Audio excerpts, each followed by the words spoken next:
If Alberta becomes an independent country, one of the first things it will have to ask itself is whether or not it needs a military. Hello everyone, Mark Heck coming to you from Panama. Without any hostile neighbors around it, the easy answer would be no, Alberta does not need a military. And there are examples of countries around the world who go without one, although it's fewer than you might think. There are about 20 countries that technically do not have a military. But when you dig down, you find that that number is a bit misleading. First, many of those are tiny island nations in the South Pacific who actually have some sort of defense arrangement, mostly with the United States. Then there are those who rely on a larger neighbor. For example, Monaco relies on France, San Marino on Italy, and Liechtenstein on Switzerland and Austria. Then there's the larger country, if we can call it that, of Iceland, which has no formal military, but again, it has an agreement with the United States for defense in return for the use of its soil for an air base, which goes back to agreements made in the Second World War, plus its membership in NATO, which really only leaves 2.5 countries without a military and without a confirmed backup plan if invaded by neighbors.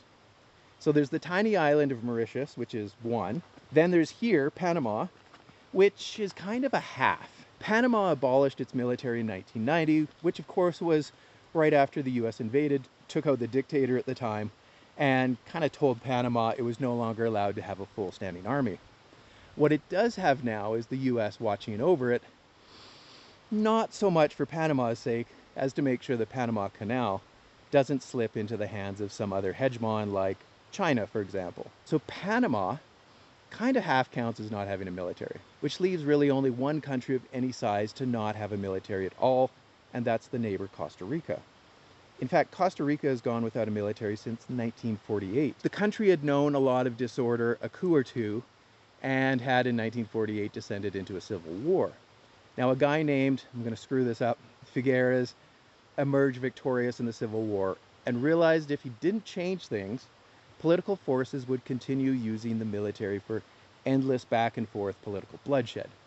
So the only way things were going to change was to get rid of the military, which he did. The military was disbanded December of 1948 with a ceremonious swing of a sledgehammer by Figueres himself against the military barracks, and that was it. Costa Rica has had a relatively peaceful democratic system ever since.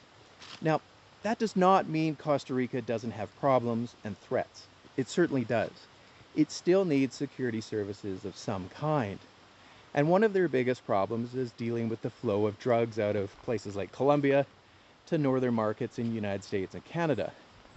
Now, Costa Rica has become a flow-through transshipment point, which has led to an increase in drug-related crime inside Costa Rica itself.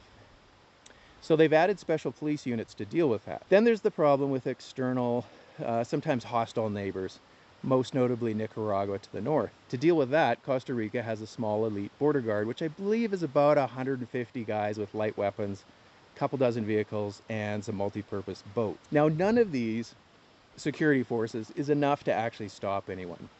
But what it does do is keep the bad guys, including drug traffickers, on their toes.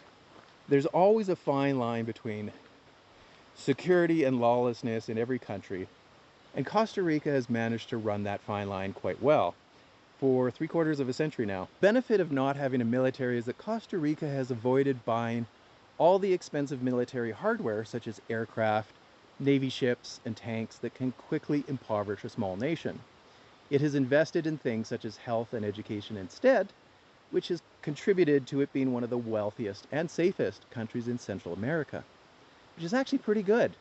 Costa Rica has kind of shown the world how to operate effectively without a military where that's a realistic option. Which brings us back around to the original question. Would Alberta need a military? Now the easy answer is no, of course not. There really aren't any threats surrounding it. And in many ways its geopolitical situation is a lot like Costa Rica. But the question isn't really the right question. Unlike Costa Rica, Alberta is a warrior culture. An independent Alberta may not need a military, it will want a military. And so at the end of the day, the right question to ask is, how big does Alberta want its military to be?